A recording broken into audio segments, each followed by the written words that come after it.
최근 한 여론조사에서 대통령 국정수행 지지도가 이번 정권 출범 뒤 처음으로 10%대를 기록해 최저 수준이었습니다. 그동안 높은 지지를 보내주었던 대구 경북에서 오히려 평균보다 더 낮은 지지도가 나와 충격이라는 반응도 있는데요.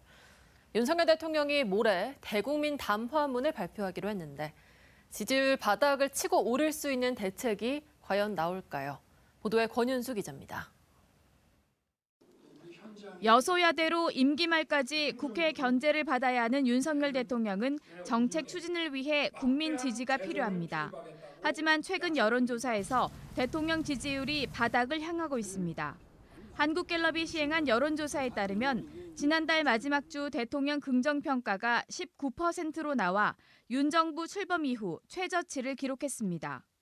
특히 보수의 텃밭으로 여겨지는 대구 경북 지지율이 18%로 평균보다 1%포인트 더 낮게 나왔는데 대구 경북 지지율이 10%대를 기록한 것도 현 정부에서 처음입니다. 대선 때 다른 지역보다 더 높은 득표율을 보이며 기대를 많이 걸었던 것만큼 실망도 크다는 분석이 나옵니다. 김건희 여사 리스크, 그것을 제대로 해결하지 못하는 것도 있고, 어정 갈등 문제도 있고, 특히 한동훈 대표하고 계속 충돌하는 거, 근데 그런 부분들이 작용을 종합적으로 하고 있다고 봐야 되겠죠. 리얼미터가 실시한 여론조사에서도 지난달 마지막 주 대통령 긍정평가가 전주보다 떨어졌습니다. 연령별로 보면 70대 이상에서 전주보다 6.1%포인트 떨어지고 60대에서 3.8%포인트 떨어지는 등 노년층 여론이 싸늘해졌습니다.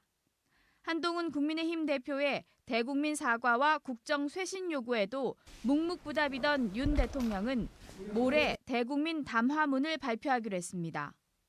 한 대표는 국민의 눈높이에 맞는 담화를 기대하고 반드시 그래야 한다라고 밝혔습니다. 정치권에서는 간단히 사과하고 앞으로 잘하겠다는 식의 대처로는 난국을 헤쳐나가기 힘들 것이란 전망이 나왔습니다.